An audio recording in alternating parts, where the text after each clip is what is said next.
Hello, everyone. How's everyone doing on this Wednesday? Katie, how are you doing on this Wednesday? I'm doing good. I'm looking through the screen at your naked Christmas Oh, I tree. know. I'm looking across from myself in my house and I see my naked Christmas tree. Yes. So, I've been better, but I'm very sad that the holiday season is over. Very excited, though, that playoff season is just beginning. Absolutely. And must I say that I am very pleased to find out that someone else has their naked Christmas tree still standing. But I both know we are in the same boat. It is a trip getting this thing out the door. So you kind of It just is. leave it to took the ornaments off last night, made an awful mess on the ground. I cleaned up the mess on the ground, but guess what? The next big thing is squeezing that through our narrow hallways. You have to go down the stairs. So Well, unless you're taking actually, it out the last back year, door. was the first year that we were, discarding the Christmas tree, and we actually could not get it down our flight of stairs. It was too big, and we had to shove it out our back door, at our Yep. back slider doors to the back, and it was just yes, pine Yeah. needles everywhere, and it's definitely we said we love our real Christmas trees, but this is the downfall of it. This is Yep. the part that's like, okay, here we go. It's dead. There's needles everywhere. So I got to tell you, people, this thing might be up for the next like 2-3 days. Like, it is a trip getting it out the door. You Yeah, got to plan really it. You got to be ready. So you have to set aside a good like hour to clean up those needles. And Oh they don't God, even, yeah. they don't, it's like dog hair. It doesn't even go away. There is in my doorway, there's needles from 3 years ago, I think. Yep. So they're dead. They're brown. They're gross. You can tell they're from 3 years ago. So, well, like Katie said, we're a little sad that our trees are sad, but we are entering super wild card weekend for the playoffs in football. Whew, we made it to the playoffs somehow. I don't know how, and I'm not talking about just the New York Giants I was making gonna it say our somehow. Giants made it to the playoffs. I'm just saying, I don't know how we all made it here somehow because know. these past couple of months have flown by. Katie and I were just getting ready for the season to start yesterday, it seemed like. But we are here to kick things off. We've got some poll questions that you guys answered for us across Instagram and Twitter. As always, great engagement. Thank you guys so much. We've got playoff questions. We've got a housewives questions, and we got some really good engagement and some really interesting numbers here. So let's start with the first one, playoff related, and we're going to go to the NFC. So which NFC team do you fear more in the playoffs? The Philadelphia Eagles or the San Francisco 49ers? 69% of you said the San Francisco 49ers. Katie, who did you say on this one? I went with the 49ers. And I gotta say, I feel like the NFC is a lot weaker than the AFC this season. Like, Yeah. I don't feel like there is this absolute front runner in the NFC. I feel like I feel like the 49ers and Philly are kind of like everyone's thinking they're the bit. I think a lot of people might think they're the only threats in the NFC. But I like San Fran better than the Philly team. I think they're just extremely well rounded on both sides of the ball, offense and defense. And funny enough too, like as strong as the AFC is, NFL.com power rankings, they've got San Fran at number 1. They feel like they are the strongest team in football right now. And there is something about them, even with, not having their starting quarterback, having Brock Purdy. There's something about this Niners team. Maybe it's just a gut feeling. I just feel like they are the team to beat. They're the team to fear in the NFC. Yeah, Katie, I got to agree with you on this one. And although I did mistakenly click on your poll, I did pick, it was the false data. I did click on the Eagles by accident. I am going with San Francisco on this one. I think I mentioned it on the last episode. Over the last couple of seasons, the Niners have really showed us how they can navigate the playoffs. We've seen it. The Eagles have made their fair share of trips to the playoffs as well. So I'm not going to disregard that in any way, shape, or form. We've just been able to see the Niners, like I said, navigate through and make it 1, 2, 3 games in, even going to the Super Bowl. So we're seeing certain things and new things from them right there. I like them up and down the field consistently, from offense to defense to special teams. Obviously, you're underneath the quarterback of Brock Purdy right now, so we're a little. The kid's done some good things over the past couple of weeks, so we'll see if that reigns supreme. But yeah, and I think probably what intimidates me the most about them, and I'm very thankful that the Giants are not playing them in the first round, is that defense. And it really can come down to that. So Yeah. I just think it's funny too, like the way you say, the Niners are scary because they always find a way to navigate the playoffs. And I'm sitting here like laughing and I'm like, yeah, I mean, they did it with Alex Smith. They did it with Colin Kaepernick. They did it with Jimmy Garoppolo. Yep. And now they're possibly about to do it with Brock Purdy. So it's like, yeah, like when San Fran does, they can do it. Playoffs, like they just know how to win. And there are certain teams in the NFL that always reach the playoffs and they just don't know how to win a playoff game. So it kind of goes both ways. And San Fran is definitely on the better side of that situation. We are seeing teams across the board, I feel, both with the AFC and the NFC, that have thrown up that question mark, like you have just said. But we're also seeing the teams, too, like the Niners, like the Kansas City Chiefs, like the Buccaneers, that can kind of maneuver their way in and out. So I think it's definitely an interesting spread that we're going to see going into this weekend for sure. All right, so we spoke about the NFC. Which AFC team do you fear more in the playoffs, Kansas City or Buffalo? 56% of you said Buffalo. Who are you picking on this one? Yeah, if I could go split 50-50 on this one, I would, because my answer is a little bit interesting. I'm going with the Kansas City Chiefs. However, my preseason pick, and I'm going to ride till I die. I'm going to take this to the end. So that's already a spoiler alert for you guys when I make my playoff picks. I'm sticking with my pick of Buffalo winning the Super Bowl. That being said, I would be more fearful, let's say, if the New York Giants had to face the Kansas City Chiefs. And the reason for that is we always see the Chiefs in the playoffs, right? Right. But we've also seen the Chiefs in the playoffs come back from the dead. Yeah. Like we've seen like the Chiefs get out to really weird starts, like in their playoff games, and be down whatever at half. And it's like, you can do absolutely everything right, and they're still going to find a way to come back and win the game. So to me, it's like Kansas City, everything has to be perfect to beat them, because you can be beating them and they will still find a way to come back at the end and take it. And they're never out. They're never out. So yeah, I'm going to say Kansas City is the scarier team to face. But again, asterisk, I'm taking the Buffalo Bills to win the Super Bowl. Yeah, so I went with Buffalo on this one, and I'm so happy that was your reasoning, because I want to play devil's advocate with you a little bit. I just feel that with what we've seen from Kansas City, kind of those wild comebacks, it's almost impossible what we've seen them do against the Buffalo Bills. We saw it last year. How on earth did they change that game in 13 seconds? No one will ever know.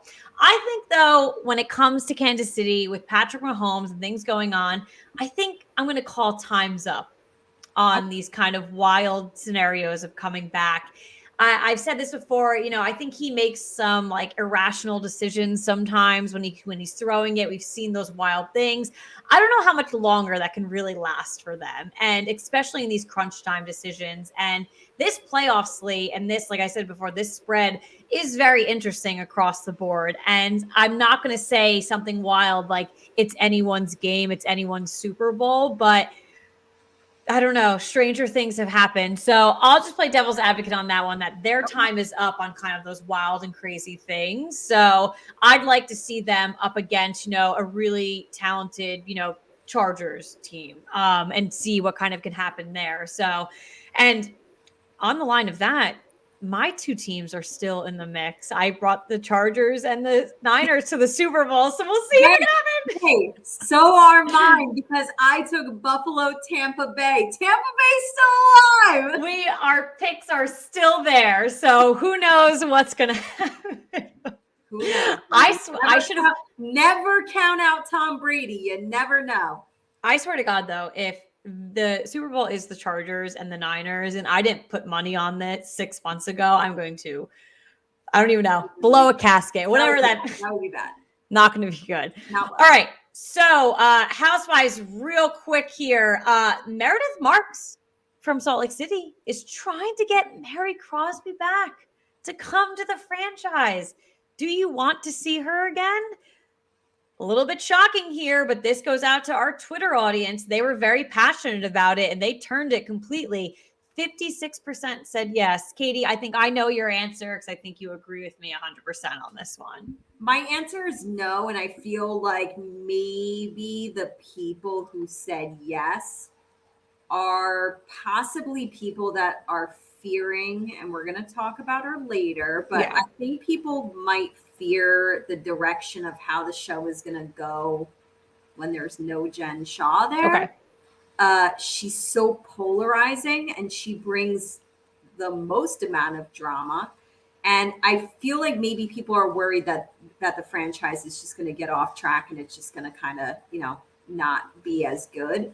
So maybe people want Mary to come back to kind of, again, another polarizing character to create storylines, create drama, friction. Yeah.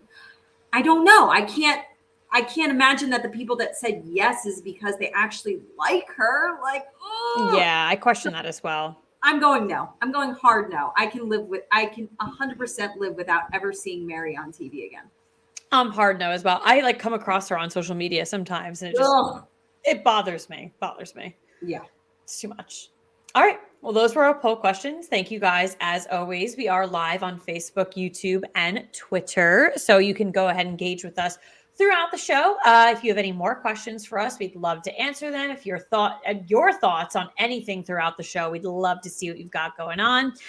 Before we get into our big stories of the week for football, we want to give a quick update here for the college football playoff national championship. Congrats to the Georgia Bulldogs. It kills me to say that, but on an undefeated season, and you just won back-to-back national championship with a whopping 65-7 win over TCU on Monday. Katie, I will tell you I'm going to give you that much right now. No surprise here. I'm going to talk about that a little bit later in this episode. Okay. All right. But we did have to call that out. There is a new champion in place. So congratulations. Kills me to say, but listen, Georgia's no joke. So yeah, definitely. All right. Well, let's get into the big stories of the week in the world of football. And as much as we are excited about the playoffs, we cannot ignore the fact that as every year when the regular season ends, we see a lot of firings in the coaching world. We see a lot of whispers about potential head coach candidates that will, be joining next season. And we got to give you all the details on that. So let's start with the firings. Okay. Arizona fired head coach Cliff Kingsbury after 4 seasons following a 4-13 season. We kind of heard the whispers about that one. It wasn't too shocking. Cleveland, they fired defensive coordinator Joe Woods, who has been with the team since 2020. Houston, they fired head coach Lovie Smith. We've got another one-and-done situation. He had 1 season as the head coach for the Texans, finished with a 3-13-1 record. No surprise there. Not a surprising one either. Biggest question mark of a hire. So, I knew he was. It was out the door. Tennessee, they fired offensive coordinator Todd Downing, who had been with the team since 2019. Stepping down, we've got Arizona GM Steve Keim, who is stepping down to focus on his health. He actually took an indefinite health-related leave of absence last month. He had been the GM since 2013. So Arizona is going to be in search not only for a new head coach, but a new GM. And as much as you don't want to see the failures of, having to let go of a head coach and having to let go of a GM, sometimes when they go together, it gives you the opportunity, like the New York Giants, to kind of put together a marriage of 2 people, a new GM and a new head coach that you think are going to really work well together. Yep. Okay, so retirement. Atlanta defensive coordinator Dean Pease announced his retirement after 50 years of coaching football. He's been Atlanta's defensive coordinator for the last 2 seasons. Hats off to that. That's impressive. Yeah, amazing. Head coaching candidates. Per Pro Football Focus, some of the top head coaching candidates. Definitely heard these names, a little buzz, a little chatter. Definitely a lot of teams already saying, like, we're interviewing these people. We have D'Amico Ryans, who is the 49ers defensive coordinator. Mm-hmm. Jonathan Gannon, who is the Eagles defensive coordinator. Ken Dorsey, the Buffalo OC. Sean Payton, obviously we all know, former New Orleans head coach. He is definitely like almost like the top prize for a lot of people. The hottest. Yep. We've got Jim Harbaugh, who I feel like I think as long as that man is at Michigan every offseason, people are going to be like, will he come back to the NFL? I don't know, Katie, there's something different about this season though. And I know I mentioned this to you a couple weeks back. Like he's been mentioned like more so, I feel. And then he made that statement where he wrote like, I expect to be still the coach next. That word expect, I don't know. Like I don't know. It's, okay. I am personally a huge fan of Jim Harbaugh. And if like we had a head coaching vacancy, I'd be like, please call that guy. Like, please at least, talk to him, see if he fits. Because I've always been a really big fan. Yeah. Of him, so. I do think Michigan is getting a lot better football wise. So I think he's chasing something. And he was obviously very close this season. So I think he might be inching a little bit more towards that. But I don't know. There's something so different about like the NFL scouting of him this year. Like I'm just feeling like more excitement around it. All right. We've also got Ben Johnson, who is the Detroit offensive coordinator. Dan Quinn, obviously he was a former head coach with the Atlanta Falcons. He is currently the Dallas defensive coordinator. And then we've got Frank Reich, who is the former Indianapolis head coach, fired during the middle of the season. It goes to show you what people think of Frank Reich, where he's already being listed as like a top head coaching candidate. This is someone who just got fired from his team, didn't even finish out the regular season with his team. But I have a lot of respect for Frank Reich. I think he's a great coach. I think he was just put into a bad situation in Indy, especially at the quarterback position. Obviously, it didn't work with Carson Wentz. Didn't work with Matt Ryan. I think that was just a tough situation for him. I would like to see him win somewhere else. 100%. Oh, it's going to be interesting. It's always interesting to me to see who pulls the trigger first. Which team was going to make the first hire. And then when that happens, it feels like teams almost get like nervous and they start scrambling. And then it just comes like bam, bam, bam, like one after the other. And then it's a question of like, oh, who's kind of like late to the party? Like who you have left to choose from. So I'm interested to see some of these head coaching vacancies and how they get filled and who, like I said, who goes first, who lands their guy first. It's always an interesting transition season over season, kind of seeing new faces, whether they're in the head coaching position, general manager, coordinators. So it's I would say we get at least like probably 5 new head coaches like every season. Yeah. So it's 4 to 5 new head coaches. So it's always changing. And yeah, like we've said it on the show a million times. We feel like everybody's on a short leash now. Like that's just how this league works. Like you got to win and you got to win now. Yeah, absolutely. I say practice some patience, but to each their own. So good luck to all of you. All of you that are being considered right now. Yes. Good luck. All right. So we wrapped up the regular season, week 18. Here are some thoughts, some things that we saw. Kansas City did end up securing the AFC's number 1 seed with a 31-13 win over Las Vegas. Jacksonville winning in, baby. Beat Tennessee 20-16 to win the AFC South. And they won off a forced fumble, I think it was. So that's wild and crazy right there. Talk about excitement. You got to win to get in, but you win on that. On that. So yeah, the Titans were eliminated from that game as well.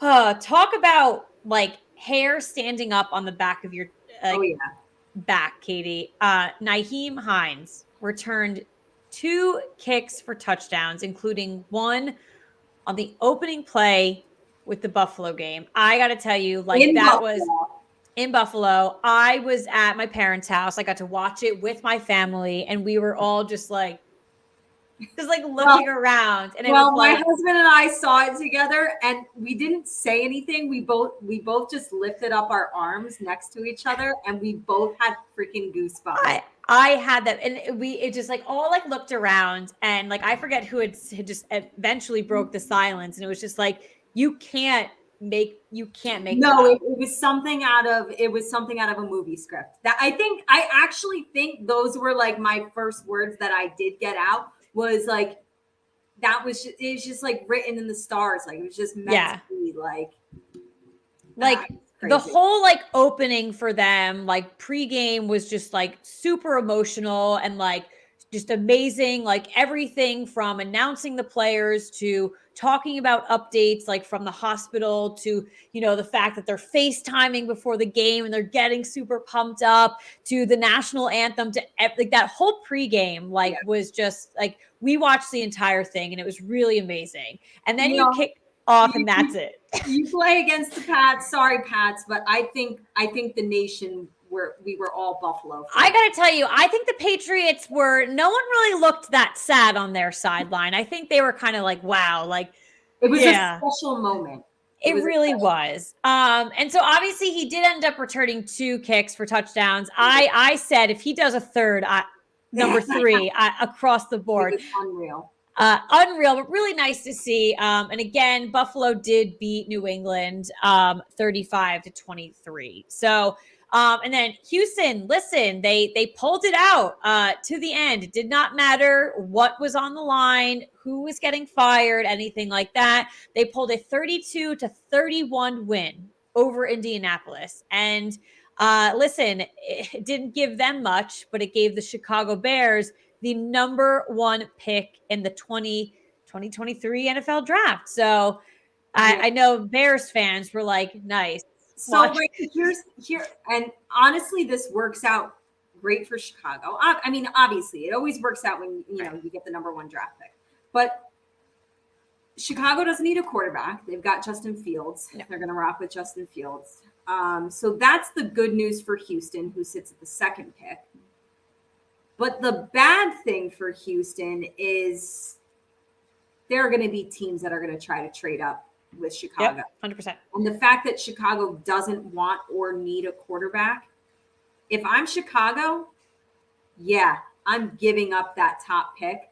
I'm going to collect so much draft capital because someone's going to have to give you the whole package to come to the number 1 spot. Chicago, get a nice wrapped gift, get all your draft. Get that real estate, Get a freaking haul, trade down. Houston has to be very worried about the fact that somebody's going to leapfrog them now. And they might have to be the ones to do it themselves and give up a lot just to move up that 1 spot. There are so many teams on the board right now where quarterback is a question, Katie. I think there's going to be many conversations. And probably, I got to tell you, Katie, conversations have already been started when Chicago got that number 1 pick. It's already, what do we have to offer? What could we potentially offer come March, April, everything? It's what usually when your team is picking number 1 overall, you're excited that you're going to get the top player in the draft. If I'm a Chicago fan, I'm like excited that we're going to move down and get a haul. We're getting everything we could possibly imagine. What you got to do. That's what you got to do. Absolutely. All right. So Miami ends up beating the New York Jets 11-6. What a horrendous freaking game. What a horrendous score right there. But listen, that got them into the playoffs with the 7th seed. So 11-6, pretty oogly, but they got a playoff bid. Yeah. And then Seattle beat the Rams 19-16 in overtime. So what this means, because Green Bay lost 20-16 to Detroit, so Seattle is going to the playoffs. So unfortunately, Detroit was knocked out with that Seattle win, but I love the fact that Detroit came to win, and they just said, get out of here. No. Detroit, like, they just impressed the hell out of me. And the fact that they went into that game and they did what they did, like, it has to feel, it has to, like, it's not the same feeling as making the playoffs, but it had to feel like you really won something. Yeah. And you ended your season on a really, really high note. And the future can be bright for the Detroit Lions. I think the term that you always hear is they're changing the culture. And they are. Like, we talked about playoffs this year for them. Detroit Lions that, like, gets anywhere from 1 to 3 wins this season. This is a different Detroit Lions franchise, and it is heading and trending in the right direction. Like, we spoke highly of them last season, and they were in games, but they ended up being losses. But Katie, this season, you and I, like, really thought they were like the dark horse. Like, we had good high expectations for them. But near these last couple of weeks, they were in playoff contention. Yeah. So you turn what you just said, a 3-win organization, around to last season. They're competing. They're doing things. Preseason, we're talking about them at Dark Horse. And up until last week, they're in playoff contention. That is a huge turnaround. And listen, I got to be honest with you, like, how the numbers configured and who needed to win what and lose what. I think Detroit would have been a scarier team to face in the playoffs over the Seattle Seahawks. I agree. I 100% agree. Seattle they know they can close out games. Started strong and then they trended downwards. Detroit started slow and they were trending upwards. I would be way more fearful to play the Detroit Lions than the Seattle Seahawks. But the last 2 seasons, Detroit has shown us that they know how to close. They can close games. They can keep games tight and they can close. So it's so funny. I was actually talking to a coworker today, and I believe her family is Detroit Lions fan, and I gave them a lot of hope in the beginning of the season. She just had mentioned today, like, someone, like, her family was like, "How's that coworker of yours that, like, spoke highly of the Lions?" And I was like, "Listen, like, hell of a second half run for you guys, like, amazing." Like, and she was like, "No, like, you called it." And I was like, they're a good team. Like, they are a good franchise. Like, we didn't sit here promising that they would make the playoffs, but we definitely felt good about them. Yeah. I think they were going to kind of exceed a lot of people's expectations. And there's not many teams that don't make the playoffs that you actually can sit here and feel good about. Yeah. I, to this day, feel top team. This current team of Detroit, I feel good about them, and they're not going to play this weekend. So, Yep. Ooh, well, speaking of playing this weekend, I'm very excited for this. I'm very excited to officially be making playoff picks. Here we go. Wild card weekend, baby. 6 games. I'm so excited to hear who Caitlin went with. Kick it off, girl. Whew. All right. I'm like nervous because it's like you put it into the atmosphere, so I get nervous. All right. So I'm starting off on Saturday. I'm going with the San Francisco 49ers, the Los Angeles Chargers. Moving to Sunday, the Buffalo Bills, the New York Giants. I can't believe I'm saying that because you're chills. The Cincinnati Bengals, and ending Monday night with the Tampa Bay Buccaneers. Now, normally I tell you how many we have the same and how many different. You're going to keep it a surprise. It's only 6 games. So okay. Keep it a surprise. We'll just do that after. Wild card weekend. I am going with San Fran, Jacksonville. That was a tough game. Buffalo. The New York Football Giants.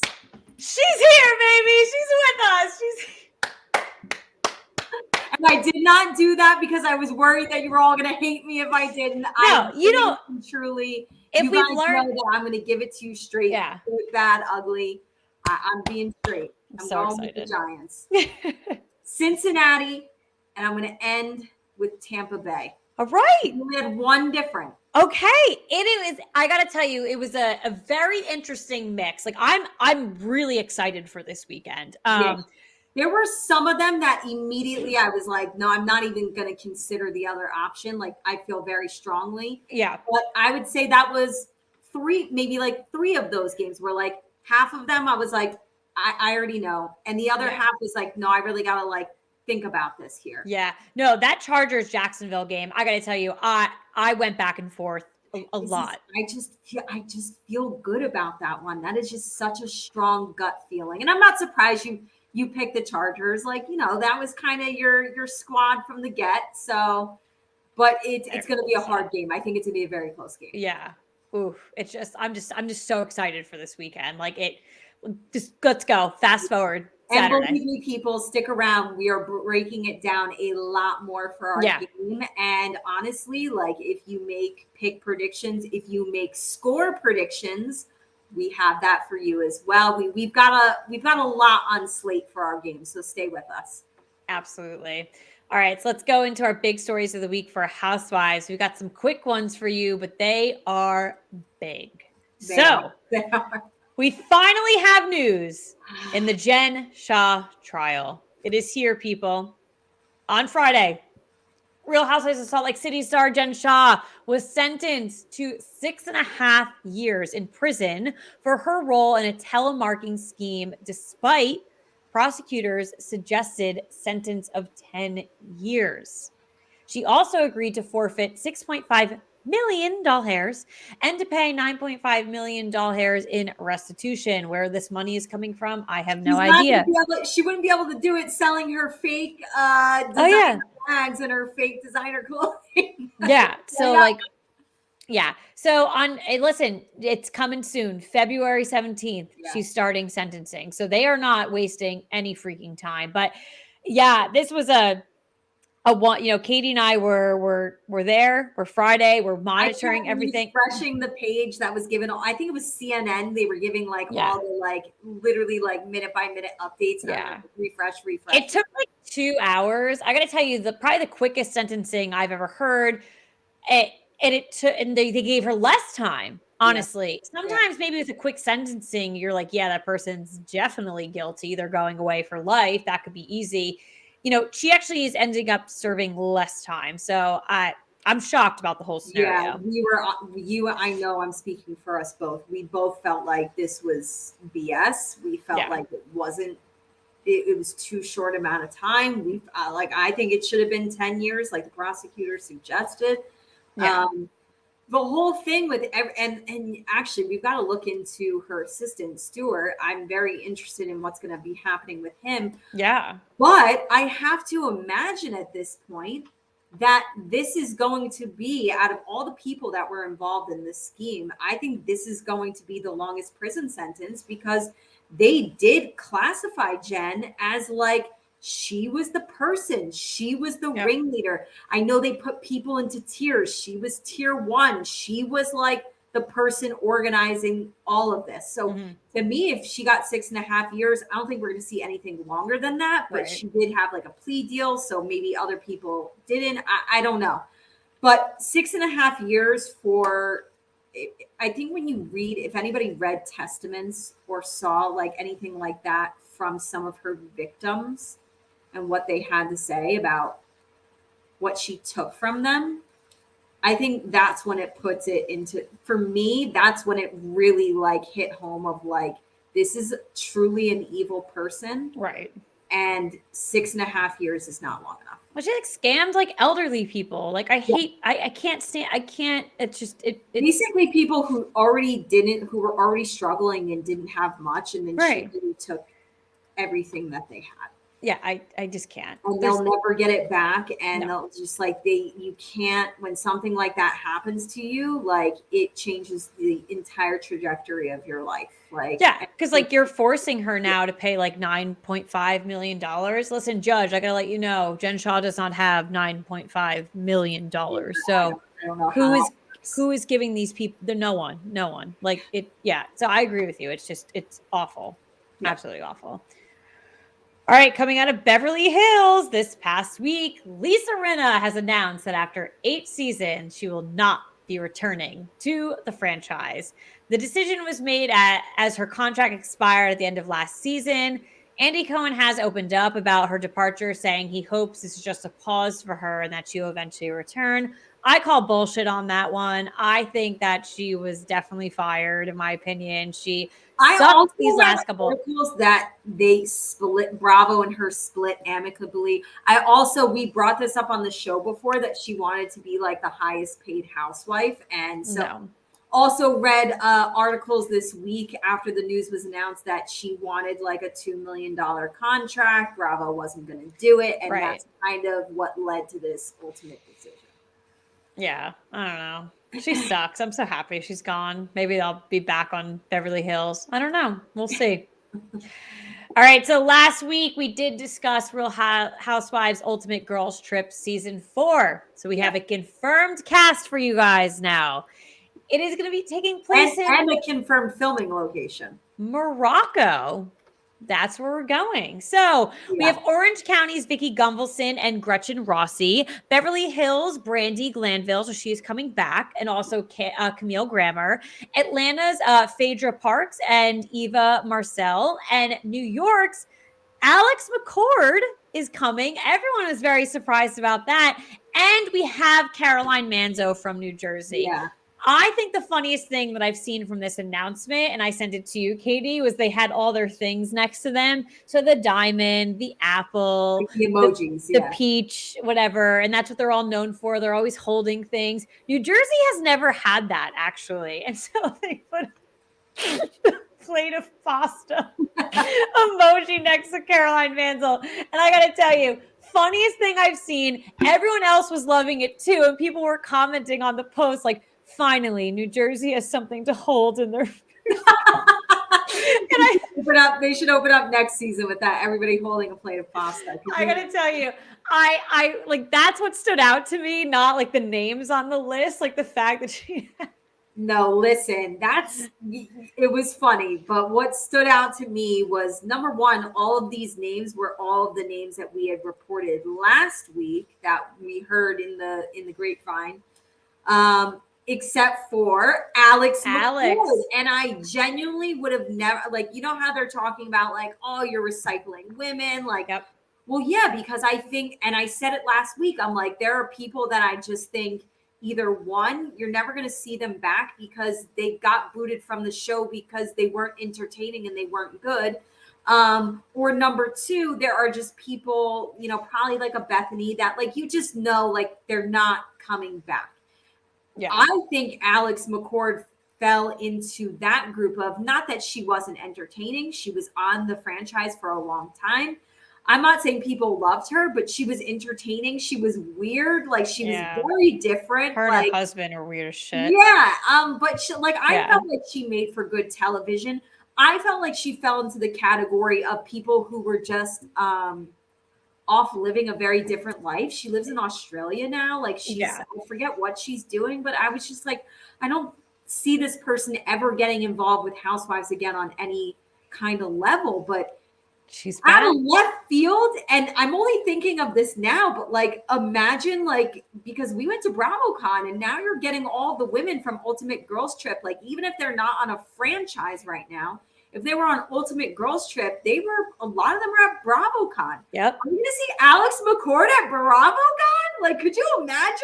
I know. So I know. It's out of left field, but I'm like, wow, like blast from the past. Like, it almost feels like, you know, I'm in, you know, Roni and we're in the Hamptons. And I know. Mario and Ramona are married and they're playing tennis in their backyard. Like that, like it just, like all these memories come crashing in and flooding back. Like TBT.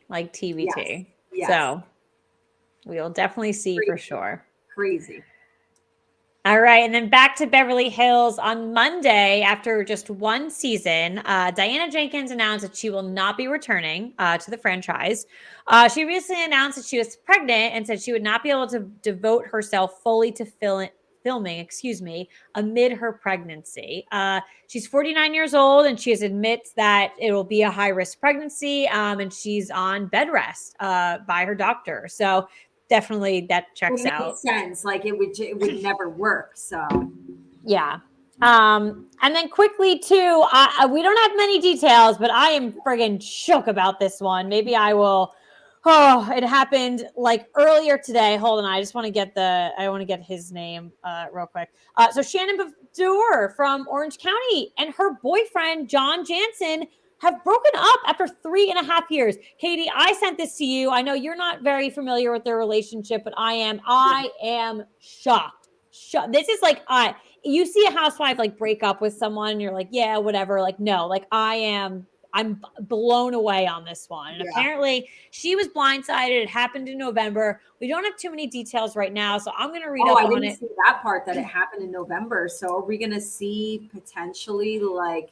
So I did read a little tiny bit too that they actually ended up wrapped up filming and he did it after that. And so but we might see, like, if they're together, we at least might see like some conflict or some drifting apart. Yeah. So that's what I'm trying to be on the lookout for, because I got to tell you, like, you know, Shannon's had her shit in the past, but like they were on. Like I liked them as a so like I'm blown away here, blown away. Like so I got to look into it more. Maybe next week, you know, that could be my get it off my chest. I can talk about it a little bit more, but it's fresh. It is fresh, and I got it. Yeah. I am shocked. But that just came in. We just added that in real quickly because it just happened like today. It came out. So big news. All right. Well, we're going to get into our game here. I'm very excited about it. It is called Will Things Get Wild This Weekend? We have played this game in the last 2 seasons. So as we head into the NFL playoffs with Wild Card Weekend, we are going to take a look at the games and we are going to fill in the blanks for some game predictions. We are breaking down each matchup, each game, and, you know, we've got score predictions, we've got MVP predictions. We're covering it all. Let's jump right in. Heading into Saturday, we've got games on Saturday, games on Sunday, and we've got 1 Monday Night Football game. So on Saturday, kicking off the slate of playoff games, we have number 2 San Fran versus number 7 Seattle. And before we fill in the blanks, I've made notes for each of these games, which don't know if this has happened before. I don't have anybody to fact check me. But every matchup, these teams have played each other in the regular season. So that's very interesting. So we have things to reference. So obviously, we've got division rivals here, San Fran and Seattle. They played each other twice this season. San Fran won both games by scores of 27-7 and 21-13. So with that being said, let's fill in the blanks. All right. The 49ers will win if blank. All right. Their defense has to get to Geno Smith, and they got to get to him early. He is the number 4 most sacked quarterback in the league right now, and he comes in at number 12 for interception. So you got Nick Bosa; he's your sack leader for the year. You gotta get to him. You got to get to him early, and that'll completely shut down that offense right there. All right, I definitely agree with that. I did not know some of those stats, so that is, you know, very interesting and 100% right. But I'm going with the 49ers will win if Brock Purdy successfully manages the game and lets Christian McCaffrey go to work. Seattle picked up the 3rd most rush yards in the NFL this season.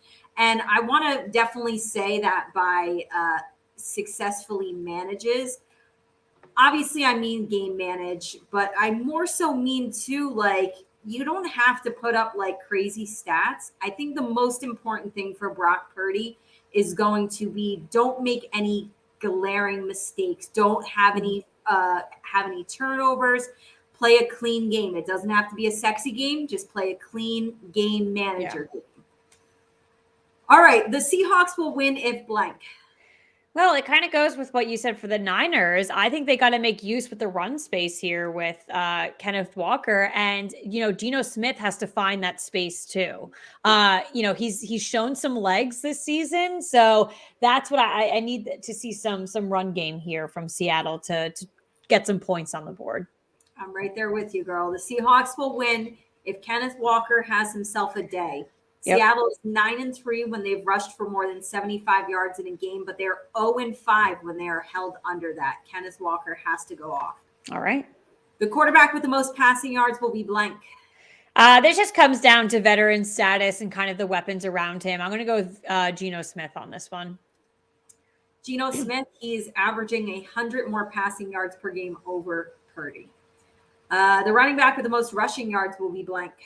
Well, listen, he's already put numbers on. He hasn't been with the team for too long. I'm going with Christian McCaffrey and the Niners. I think they've relied on him since day one of coming over, and I think it's proven success for them.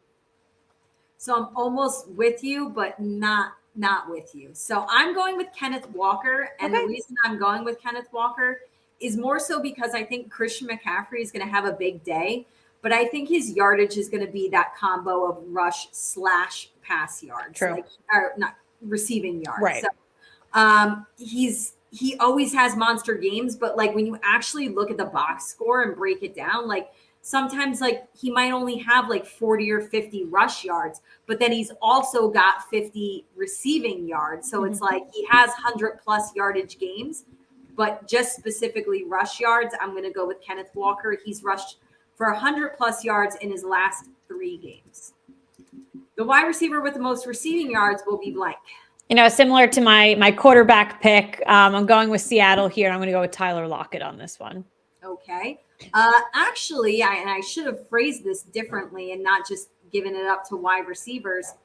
The tight end with the most receiving yards is going to be George Kittle. Yeah, I thought about that as well. I knew we could have definitely speculated there, but I think I actually did not pick a tight end throughout the entire game. He's the only one I went with, but yeah, I have a feeling he's going to have a big day. But he's got to listen. He's done some good things this season, but I think he needs to have like a major sprout moment. And I think it's going to come in the playoffs. So, all right, the MVP of the game will be blank.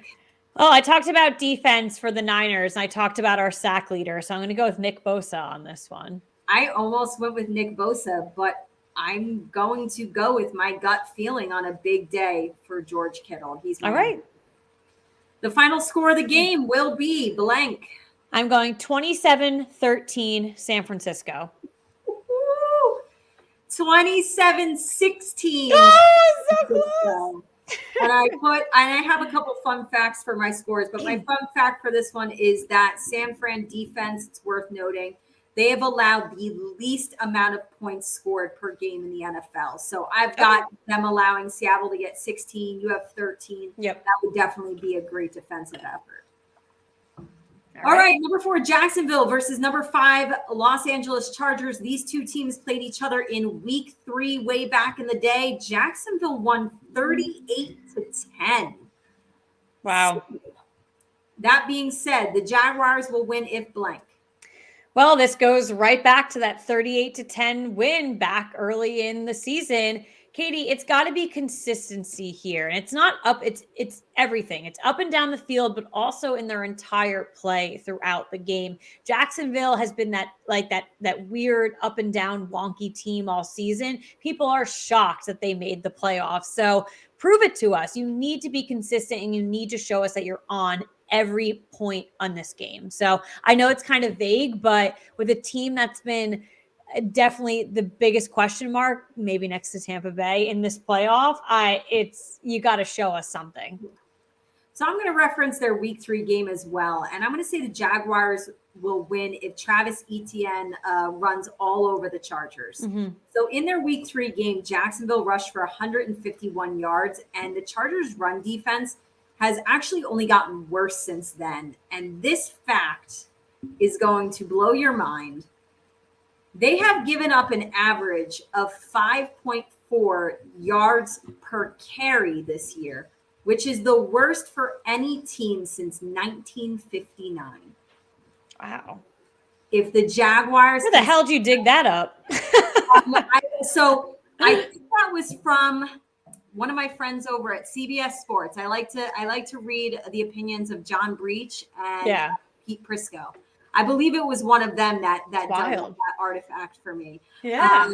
And when you read that and you put that into perspective, if the Jaguars are going to have another successful run day like they did in week 3, they're taking this game. The Chargers will win if blank.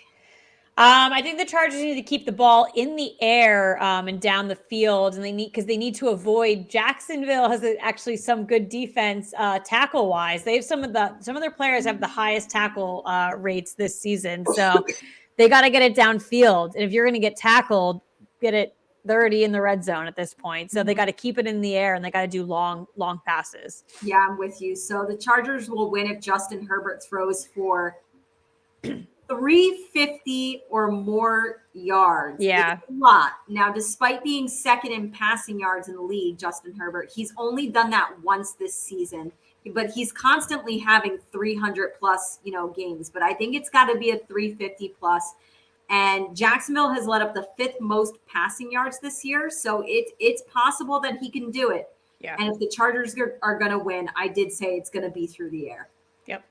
The quarterback with the most passing yards will be blank. Well, let's just point out here that these two guys have almost identical stats. It was a wild homework assignment to look at these two guys here, but I just really like Justin Herbert's weapons a little bit more. So, and especially too, we're going past it. And that'll relate a bit. You'll hear it later.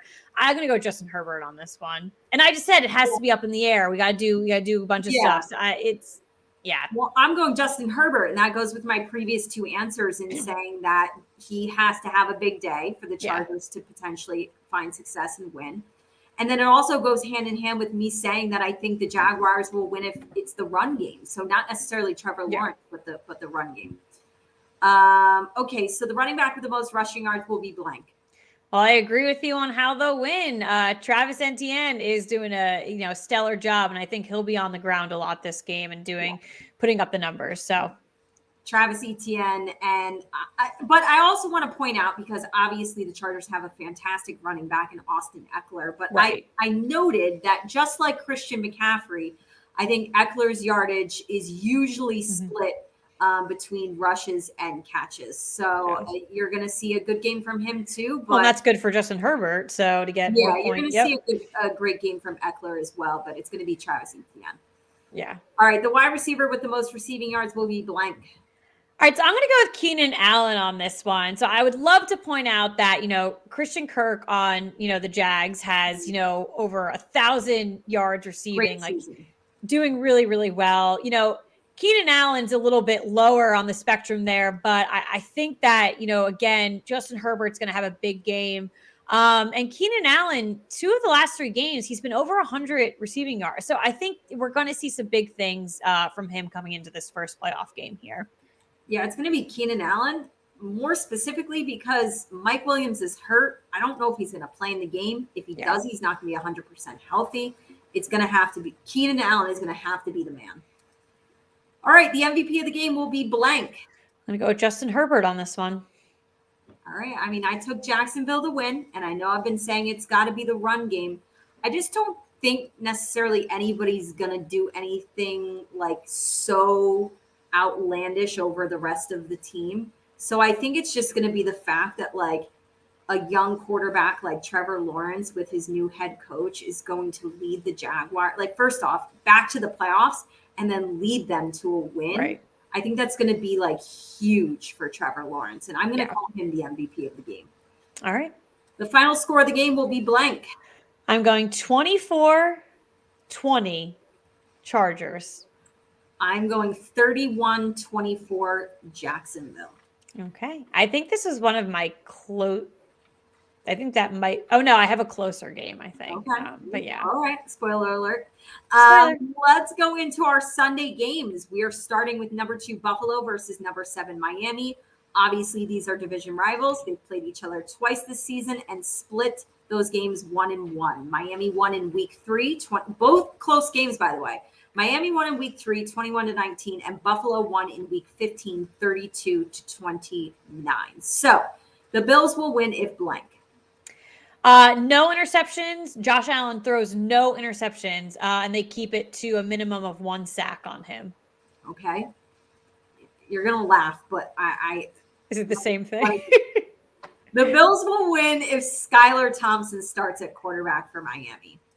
No, I mean, I want to say I did my analysis that he is starting. Yeah, I think it's, I think so too. So, but what I want to say is I put the Bills will win if Skylar Thompson starts at quarterback, but I wanted to note that there are many other reasons that they can win this game. But I feel like that is a big one. Like that's a major factor. Thompson has completed just 57% of his throws when he has played. And yeah, I agree with you. I don't think Tua is playing. I don't think Teddy Bridgewater's playing. I think it's going to be Skylar Thompson. Yeah. All right, the Dolphins will win if blank. You'll probably see this like theme throughout this game, like around defense, but they got to get to Josh Allen. And listen, Josh Allen is not perfect. He throws interceptions. He makes bad play calls sometimes. So they got to get to him. They got to get to him early. And I'm even saying, listen, you give that time back then to Skylar Thompson. And if he wants to take it himself, if he wants to use his friggin' insane wide receivers in Tyreek Hill and Jalen Waddle, just give him, that's all I'm saying, give him the time to do that. So the Dolphins will win if the run game saves them. So in their Week 15 loss to Buffalo, which was a very close one, by the way, they kept that game close thanks to they had nearly 200 rush yards on the ground in that game. It's not going to be Skylar Thompson. It's not going to be as great as those receivers are.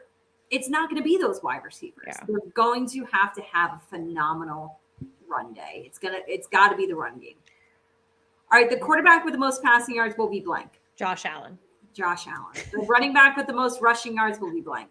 Devin Singletary. I'm going with Raheem Mostert. Okay. The wide receiver with the most receiving yards will be blank. Stephon Diggs. The MVP of the game will be blank. Josh Allen, and I'm going to give you a bonus. I'm going to give you that he is going to throw for 3 touchdowns. Okay. He's going to rush for 1. He's going to I like that. 4 touchdowns. I like that. The final score of the game will be blank. 30-17 Buffalo. Are we the same? We're 31-17 Buffalo. Oh, it's so close. Buffalo, fun fact, they are second, and this is just, this is like, it makes me feel good about picking them to win the Super Bowl because on both sides of the ball, they're second in points per game on offense. Yeah. They're second in points allowed per game on defense. I don't know how you're going to beat that. So. Yeah, that was like this might get to be the biggest point differential. It could potentially be that game. That game could get ugly. Yeah. All right, let's do it. Let's break it down. Number 3 Minnesota versus number 6 New York Giants. These two teams played very recently in Week 16. Minnesota won 27-24. The Vikings will win this time if.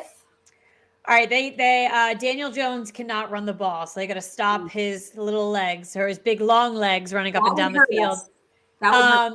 Yeah, and I also think too, it's that, but plus the combination on getting up on us early and not just getting up 3 scores. I'm going to say 3 scores on us early. They have to be up by 3, and I guess 3 total scores early. They got to get up early on us.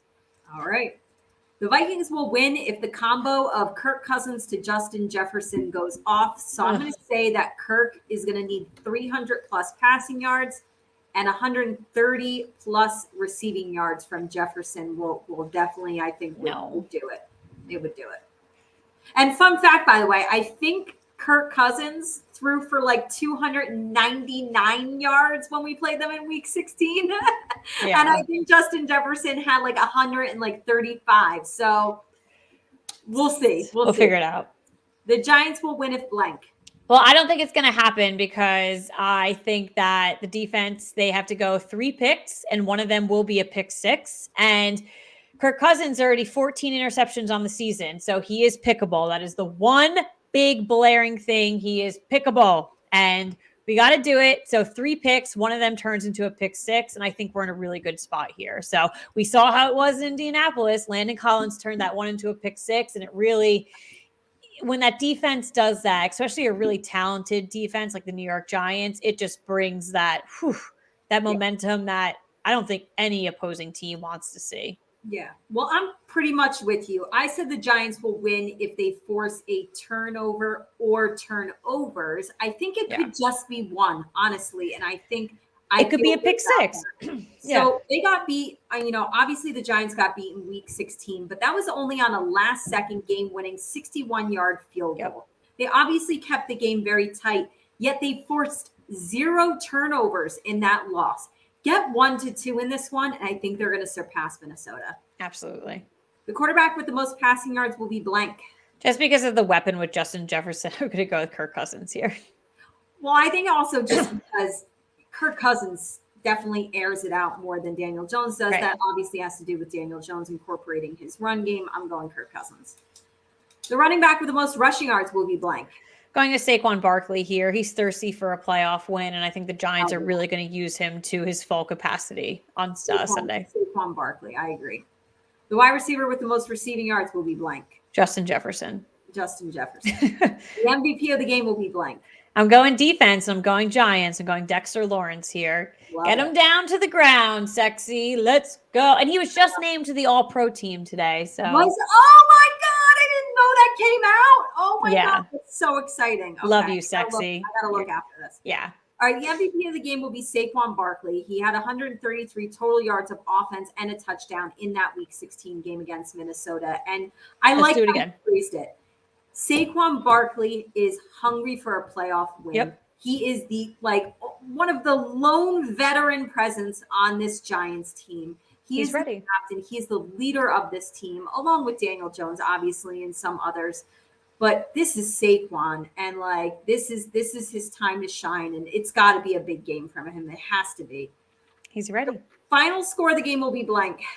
27-20, New York Giants.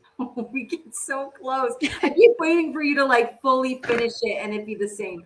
I'm going 27-24 New York Giants, which is actually the same final score in Week 16, but this time the Giants are coming out on top. By the way, it was either John Breach, I believe, or Pete Prisco, or maybe Sporting News. I like Sporting News too, who said that this time specifically the Giants are going to win on a last-second field goal. So that could be my final. I got 27-24. That could be it. All right. Number 3, Cincinnati versus number 6, Baltimore. Obviously, these are 2 division rivals. Again, it's crazy that we've got these, division matchups. But they played each other twice this season and split 1-1. Baltimore won in Week 5, 19-17, and Cincinnati won in Week 18. Obviously, last week, no Lamar Jackson. 27-16. So the Bengals will win if blank. I know this is pretty aggressive, but I think they need to score on every possession and they need to get up early. All right.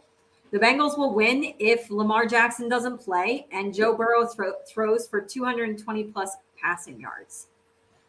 The Ravens will win if blank. This is simple. You don't really want, if Lamar's not playing, you want to, make sure that you got to get to Joe Burrow early and get your offense back on the field, but try to do something on there. You really just can't have, Joe Burrow knocking on your door for, like I said, with the Bengals winning the game, just scoring on every possession. You got to just not let that happen. This is me almost just being lazy because it just is the mirror opposite of my last response. But the Ravens will win if Lamar Jackson plays and the defense holds Joe Burrow to under 220 passing yards because in their 2 matchups this season, a usually dominant Joe Burrow who slings it for however many yards per game.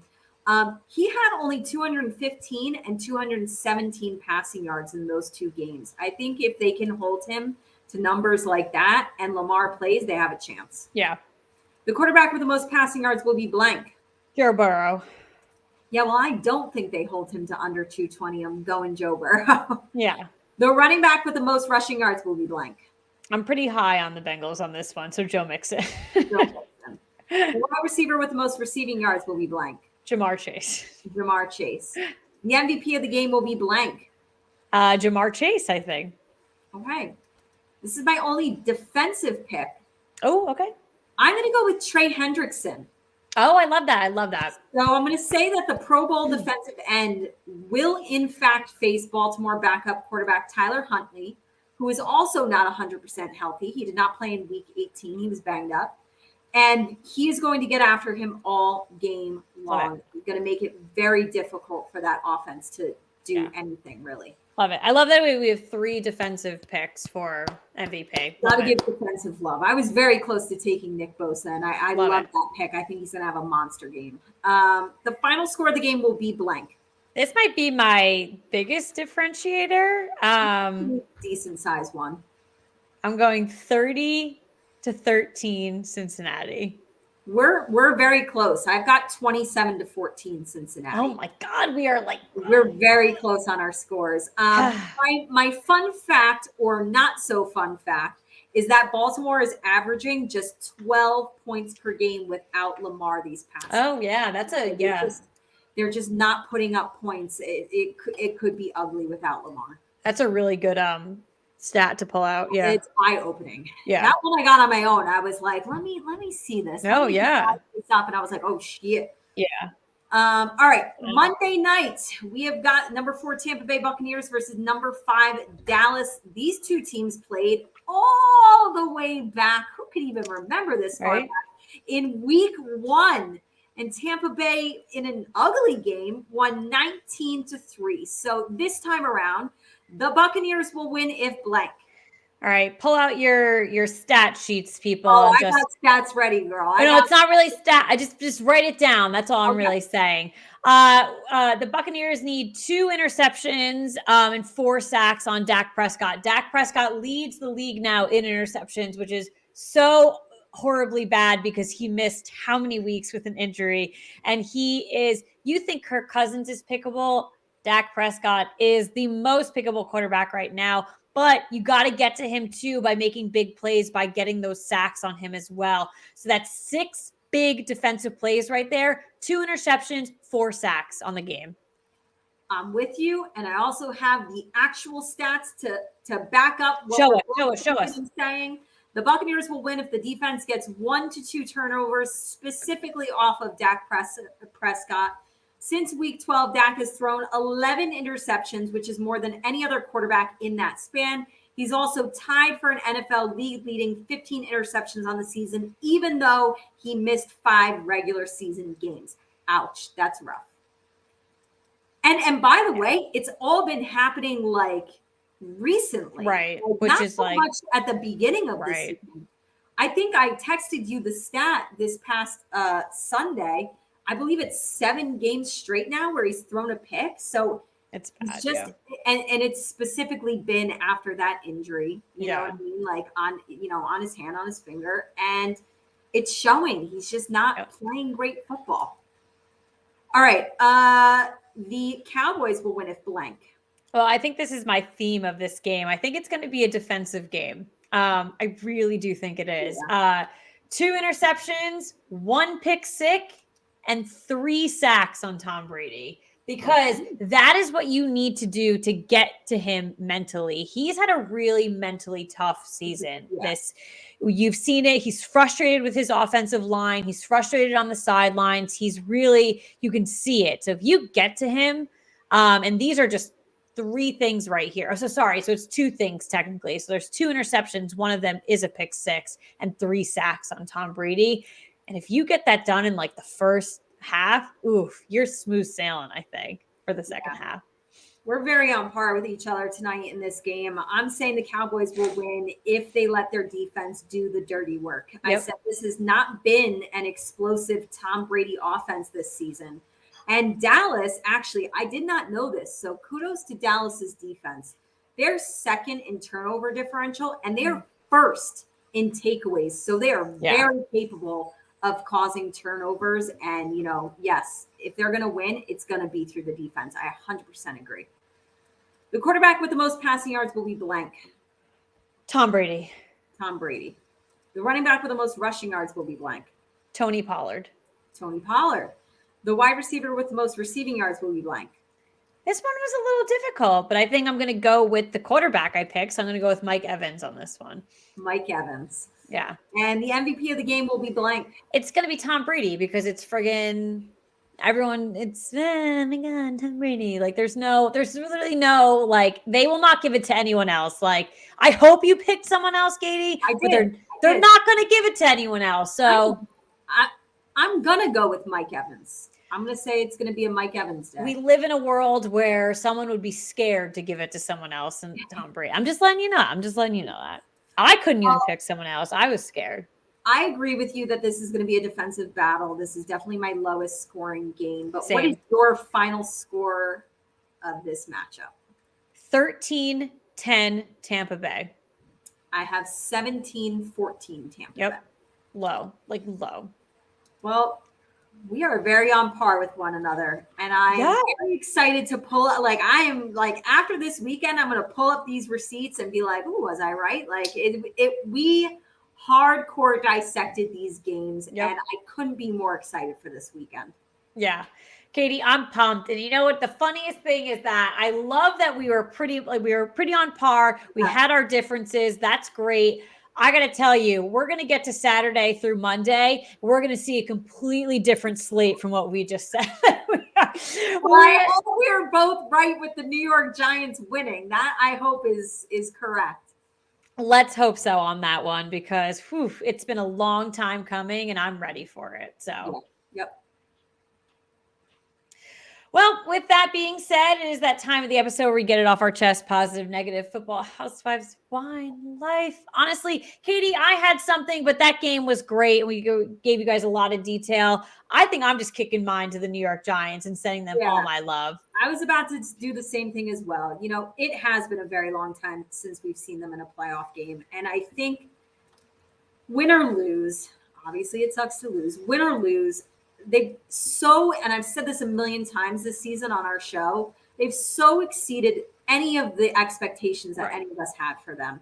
And so I'm just happy that they're in the postseason. Whatever happens, happens. But then, like, almost go with that attitude of, like, no one thought we'd be here. Like, wouldn't it be just cool if we came in and just, like, had fun and, like, just played playoff football and just, like, shocked the world and continue to shock the world? And why the hell not? Why can't it be us? Yeah. Well, I love that. And I think that's the whole mentality they are taking. You know, they released that video today with Michael Strahan. I gotta watch it. Katie, you gotta watch it. I almost ran through a brick. Like, I was ready. Like, I had such a productive work day. Strahan will do that for you. He'll get you to run through the whole thing. Like, I had such a productive day at work today. And I think I got to tell you, it was because of that video. Like, I was just like, you know what? I'm ready to do the best I can. And the Giants actually released, like, kind of branding today. Like, they made shirts and stuff. And it's called, like, it says our way. So, like, they're doing the playoffs their way. And I think that's exactly what you just said. Like, that place in New York and Mr. Frank Sinatra, they did it their way. So did it my way. My dad would be so happy. But it's like you literally said, no one expect it. So let's just do it. Let's go out there. We're going to enjoy the moment as fans. They're going to enjoy the moment as players, as a staff, as, you know, a front office.